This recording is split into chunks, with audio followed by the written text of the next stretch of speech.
சென்னையில பிரசாந்த் ஹாஸ்பிட்டல்ல 3 வருஷம் முன்னாடி நாங்க முதல்ல இந்த ரோபோட் வாங்கினோம். அது ஓபன் பண்ணி வச்சாரு. அப்ப வந்து இதுதான் ஃபர்ஸ்ட் ரோபோட் சென்னையில. அண்ட் அதுக்கப்புறம் இப்ப வந்து கிட்டத்தட்ட ஒரு 15 ரோபோட் வந்தாச்சு. எல்லாரும் இப்ப டெக்னாலஜில ஆப்ரேட் பண்ண ஆரம்பிச்சுட்டாங்க. இது முதல்ல ஆரம்பிச்சப்போ பேஷண்ட்ஸ்க்கு நல்ல ரிலீஃப் அண்ட் அவங்களோட ரெக்கவரி எல்லாம் ரொம்ப நல்லா இருந்துச்சு. அதுலயே இப்ப நிறைய சேஞ்சஸ் கொண்டு வந்து ரொம்ப லேட்டஸ்ட் அட்வான்ஸ் டெக்னாலஜி எல்லாம் யூஸ் பண்ணி இந்த ரோபோட்னா 4th ஜெனரேஷன் ரோபோட், இருக்கிறதுலயே மோஸ்ட் அட்வான்ஸ்டு ரோபோட். ஸோ இதை வச்சு ஆப்ரேட் பண்ணி ஆயிரக்கணக்கான பேஷண்ட்ஸ் இப்போ நல்லா நடந்துட்டு அவங்க வாழ்க்கையை நல்லா இன்பமா வாழ்ந்துட்டு இருக்காங்க. அதுல சில எக்ஸாம்பிள்ஸ் தான் நீங்க கொஞ்சம் நேரத்துக்கு முன்னாடி பாத்தீங்க. அண்ட் இது வந்து டிப் ஆஃப் தி ஐஸ்பர்க். இது மாதிரி நிறைய பேருக்கு மூட்டு வழியில கஷ்டப்பட்டுட்டு தவிச்சிட்டு அவங்களோட daily day to day life வாழ முடியாம, வீட்டை விட்டு வெளியில போக முடியாம வீட்டிலே இருக்காங்க.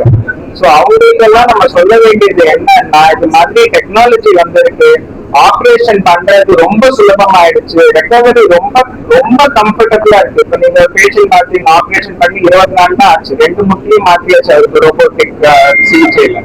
அவர் எப்படி நடக்கிறாரு, எவ்வளவு கம்ஃபர்டபுளா இருக்காருன்னு பாத்தீங்களா? அது மாதிரிதான் எல்லாருக்குமே இருக்கும். கம்ஃபர்டபுளா நடப்பாங்க, வலி ரொம்ப கம்மியா இருக்கும், பிளட் லாஸ் கம்மி, அவ்வளவு துல்லியமா இந்த ஆப்ரேஷனை பண்ணலாம். அண்ட் இந்த ஆப்ரேஷன்ல வந்து அவங்க கால் எவ்வளவு தூரம் வளைவு இருக்கோ எக்ஸாக்ட்லி, அதாவது அவங்களுக்கு மூட்டு தேய்மானம் ஆரம்பிக்கிறதுக்கு முன்னாடி அவங்க கால் எப்படி இருந்ததோ ஆப்ரேஷன் பண்ணிட்டு அதே மாதிரி அவங்க மூட்டு தேய்மானம் ஆகிறதுக்கு அப்புறமும் அதே மாதிரி அலைன்மெண்ட் கொடுக்கறது தான் பேஷண்ட் ஸ்பெசிபிக் அலைன்மெண்ட். அதை இந்த ரோபோட்டிக் ஆப்ரேஷன் வழியா தான் பண்ண முடியும். அது இல்லாம எங்களால அந்த பேஷண்ட் ஸ்பெசிபிக் அலைன்மெண்ட் பண்ணவே முடியாது. ஸோ இந்த ரோபோட் வச்சு பண்றதுனால அவங்க ரெக்கவரி ரொம்ப கம்ஃபர்டபுளா இருக்கு, ஃபாஸ்டா இருக்கு. அண்ட் இதனால பயனடைந்தவங்க ஆயிரக்கணக்கான பேஷண்ட்ஸ் இதே தான் உங்களுக்கு சொல்லுவாங்க. Any questions? எல்லாரும் பண்ணிக்கலாமேமா. இது வந்து சில பேர் தான் இல்ல, யார் வேணா வந்து பண்ணிக்கலாம்.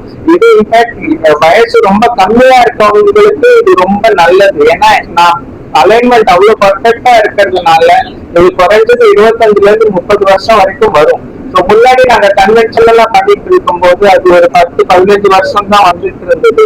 இப்போ அதோட லாங்கிவிட்டி ஜாஸ்தி இருக்கிறதுனால வயசு ரொம்ப கம்மியா இருக்கவங்களுக்கு மூட்டு தேய்மானம் இருந்துச்சுன்னா 40-45 வயசு இருக்கவங்களுக்கு எல்லாம் கூட நான் அந்த ரோபோட்டிக் சிகிச்சை பண்ணிட்டு இருக்கேன்.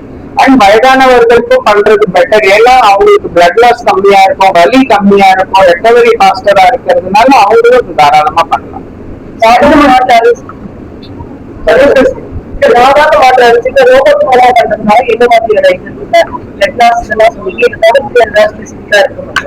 ரெக்கவரி ரொம்ப ஃபாஸ்டரா இருக்கும். நாங்க இம்ப்ளான்ட் யூஸ் பண்றது இருக்கிறதுலே லேட்டஸ்ட் இம்ப்ளான்ட் யூஸ் பண்றோம். இம்ப்ளான்ட்டும் பர்ஃபெக்டான பொசிஷன்ல விட்டுறதுனால லைஃபோட அந்த இம்ப்ளான்டோட லைஃப் ரொம்ப வருஷத்துக்கு வரும்.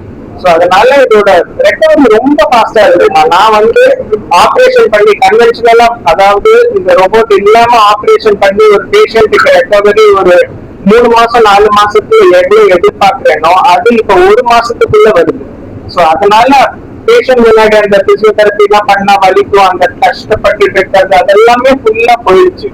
ஸோ அவங்க ரெக்கவரி ரொம்ப ஃபாஸ்டா இருக்கு. அவங்க இயல்பான வாழ்க்கைக்கு திரும்பறதுக்கு இதுதான் பெஸ்ட். ஸோ அதனால இட் இஸ் வெரி இப்ப மூட்டு தேய்மானம் பாத்தீங்கன்னா 4 ஸ்டேஜ் இருக்கு. ஸ்டேஜ் 1ன்றது ரொம்ப ஏர்லி ஸ்டேஜ். அப்ப வந்து நம்ம படிக்கட்டு ஏறும்போது கொஞ்சம் முட்டிக்கு முன்னாடி லைட்டா பெயின் இருக்கும். ஸ்டேஜ் 2 உள்ள கொஞ்சம் ஜாஸ்தி, அதாவது நம்ம ஒரு படிக்கு இப்ப ஸ்டேஜ் 1ல வந்து அவங்க 4-5 ஃப்ளோர் ஏறுவாங்க. ஆனா கடைசியில ஏறி முடிச்சதுக்கு அப்புறம் முட்டி வரி லைட்டா ஆன்டிரியர் டைப்னு சொல்லுவோம், அது மட்டும் வரும். ஸ்டேஜ் 2ல அவங்க நடக்கிற டிஸ்டன்ஸ் 4 கிலோமீட்டர் 5 கிலோமீட்டர் இருந்துச்சுன்னா அந்த 5 கிலோமீட்டருக்கு அப்புறம் வலி ரொம்ப இருக்கு. ஸ்டேஜ் 3ல வலியோட சேர்ந்து வீக்கமும் இருக்கும், எலும்பு மேல எலும்பு ரொம்ப உராய ஆரம்பிச்சிடும். அவங்க கால் பாத்தீங்கன்னா வீங்கி இருக்கும். அண்ட் கொஞ்சம் தூரம் நடந்தாலே அவங்களுக்கு கஷ்டமா இருக்கும். அவங்களோட நடக்கிற டிஸ்டன்ஸ் பாத்தீங்கன்னா 1/2 கிலோமீட்டர், மேக்சிமம் 1 கிலோமீட்டர் தான் ஒரு நாளைக்கு நடக்க முடியும், அதுக்கு மேல முடியாது. அண்ட் ஸ்டேஜ் 4ல லெஸ் தென் 500 மீட்டர்ஸ் பாத்ரூம் போயிட்டு வரதே கஷ்டமா இருக்கும். கால் ஃபுல்லா வளைஞ்சிருக்கும், இல்ல உள்பக்கம் வளைஞ்சிருக்கும், வேரஸ் டிஃபார்மிட்டின்னு சொல்லுவோம், இல்ல வெளிப்பக்கம் வளைஞ்சிருக்கும், வேல்வஸ் டிஃபார்மிட்டின்னு சொல்லுவோம். அது மாதிரி ஏதாவது ஒரு பக்கம் கால் ரொம்ப வளைஞ்சிருக்கும், அவங்க டே டு டே ஆக்டிவிட்டியே பண்ண முடியாது. அது மட்டும் இல்லாம எல்லாம் இன்னைக்கு நடந்துட்டாங்க, ஒரு 6 கிலோமீட்டர் நடந்துட்டாங்கன்னா நைட்டு நடக்கும்போது வலி இருக்கும். ஸோ நைட் பெயின்ஸ் சொல்லுவோம், அதெல்லாம் வந்துச்சுன்னா ரொம்ப கொடூரமா இருக்கும். அதனால ஸ்டேஜ் 4ல இருக்கும்போது தான் நாங்க சர்ஜரி அட்வைஸ் பண்ணுவோம். ஸ்டேஜ் 1க்கெல்லாம் நாங்க நீ ரிப்ளேஸ்மெண்ட் பண்ண போறது கிடையாது, எந்த சர்ஜரியும் அட்வைஸும் பண்ண போறது இல்லை. அதுல வந்து ஐஸ் பேக்ஸ், சுடு தண்ணி ஊற்றணும், ஹோம் ரெமிடிஸ், அதாவது ஹோம் ரெமிடிஸே பண்ணிக்கலாம், அதை விட வேற ஒன்றும் தேவை இருக்காது. ஸ்டேஜ் 3 ரொம்ப late stage of stage 3 stage 4ல தான் நாங்க நீ ரிப்ளேஸ்மெண்ட் அட்வைஸ்